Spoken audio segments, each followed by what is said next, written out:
Aujourd'hui, je vais essayer de vous parler du poly illustré. Cette technique que j'ai déjà mentionnée quelques fois dans mes vidéos, sur laquelle j'ai déjà apporté quelques détails. Je vais essayer de compiler tout ce que je sais, tout ce que j'ai appris à faire.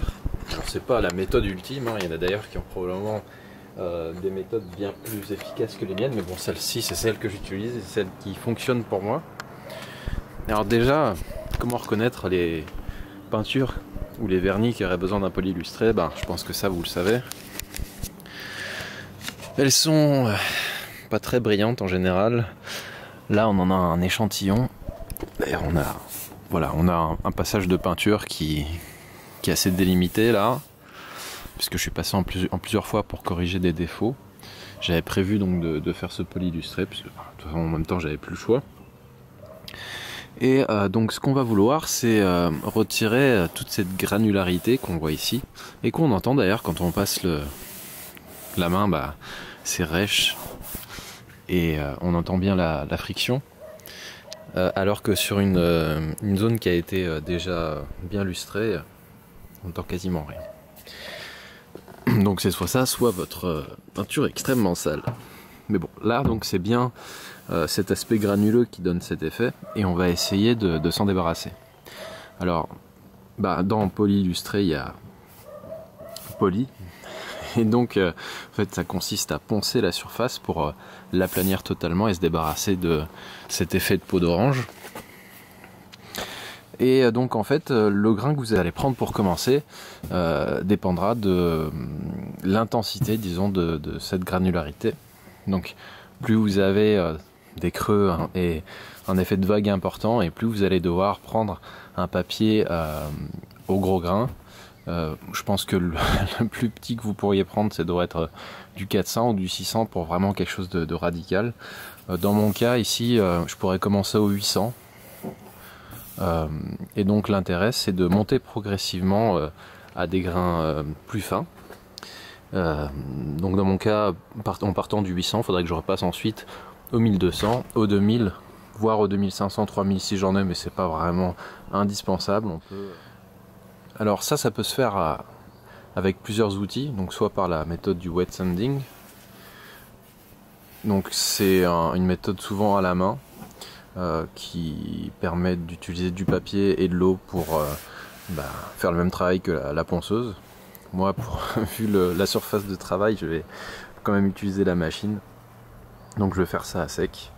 Et donc après le passage de ces trois différents grains, je vais pouvoir ensuite passer la polisseuse avec le produit adapté. Et donc vous verrez comment on passe de ça à quelque chose comme ça.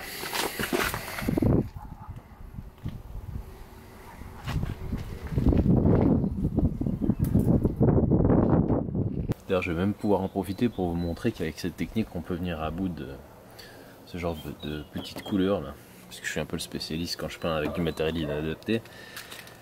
Donc là, j'ai pris différents grains, c'est les trois que je vais utiliser. Donc on a du 800 pour commencer, du 1200 et du 2000. Donc ça, c'est du papier à sec que je vais utiliser avec l'orbital. Et la difficulté en fait, c'est de savoir bien repasser et suffisamment aux endroits où on a déjà pensé au grain inférieur, pour combler en fait les crevasses qu'on crée avec les différents grains. Puisque le principe, c'est que le grain 800 va faire des crevasses entre guillemets, mais va niveler toute la surface, toutes les aspérités présentes sur la peinture ou sur le vernis. Et chaque grain qu'on va passer par la suite, lui, il va affiner encore plus le travail et se débarrasser des marques qu'a fait précédemment le papier qu'on a passé. Donc il faut toujours bien garder à l'abri les papiers pour pas qu'ils viennent être salis par des grains de sable ou quoi que ce soit, parce que ça viendrait vraiment rayer complètement la peinture. Donc il faut qu'il reste bien propre.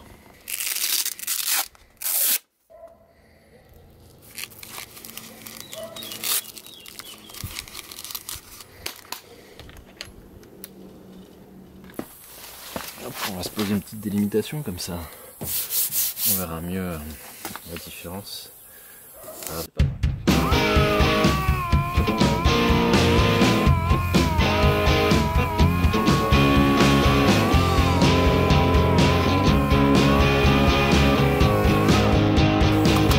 Alors quand on commence à poncer avec le premier grain, on va insister jusqu'à ce qu'on ne voit plus la granularité qui va apparaître encore plus nettement lorsqu'on va commencer. C'est-à-dire quand on nettoie la surface, on les voit bien ici, puisque la surface poncée est beaucoup plus claire que les zones qui restent encore à corriger, donc ça veut dire qu'il faut continuer à insister.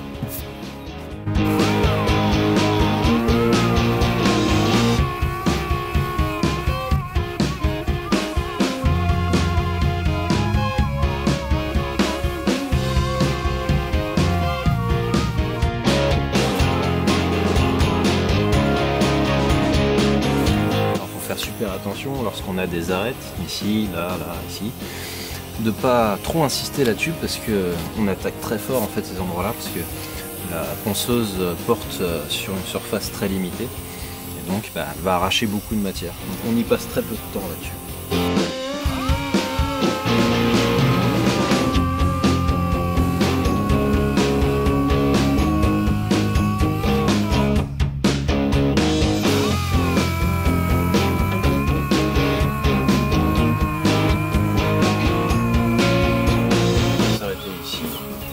Ça va être un peu trop long.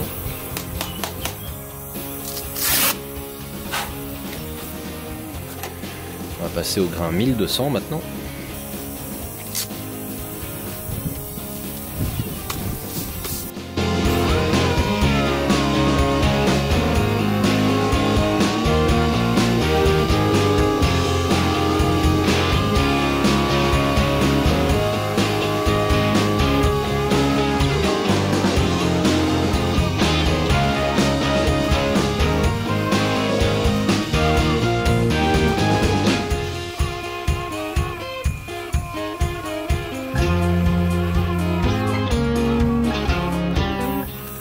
On va passer au 2000 maintenant.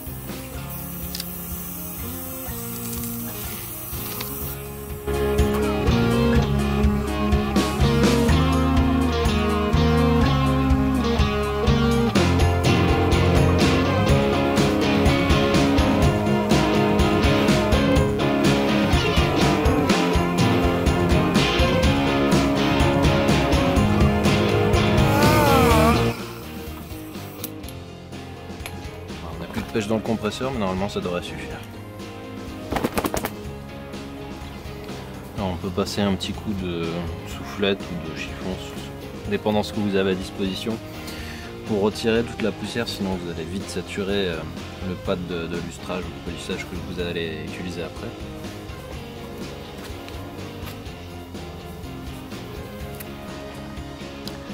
Et là on voit la délimitation avec le reste de la peinture. Donc on arrive à voir là où j'ai commencé à poncer sur la surface par ailleurs qui restera à traiter après.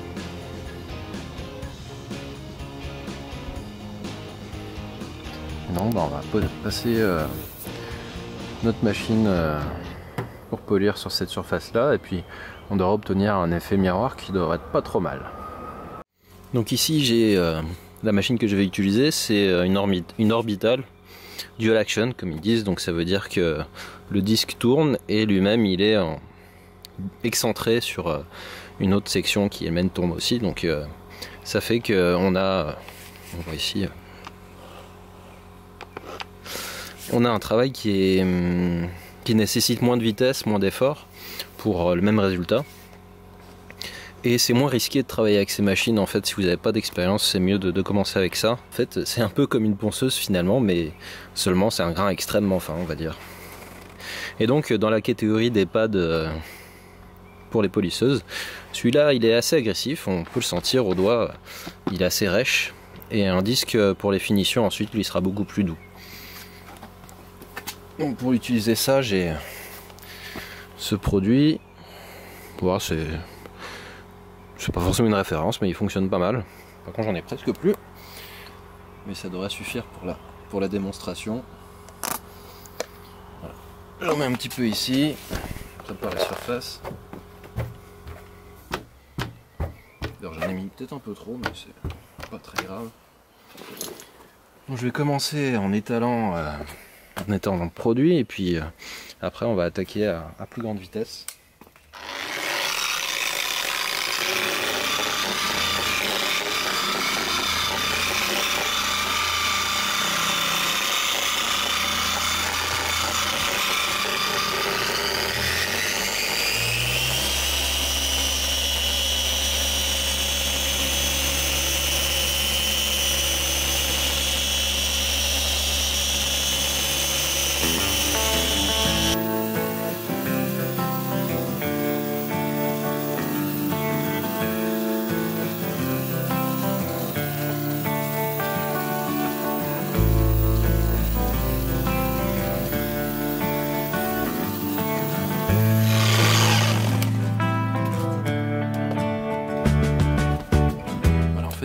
Il faut continuer jusqu'à ce que vous ayez l'impression d'essuyer la peinture, c'est-à-dire que le produit est en train de s'enlever et de révéler le brillant.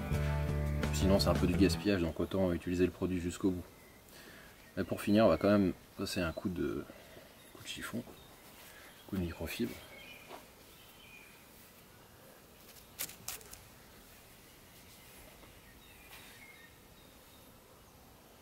Qui montre qu'on est déjà pas mal, on va pouvoir faire 2 ou 3 autres passes avec des produits peut-être pour la finition, mais c'est déjà pas mal.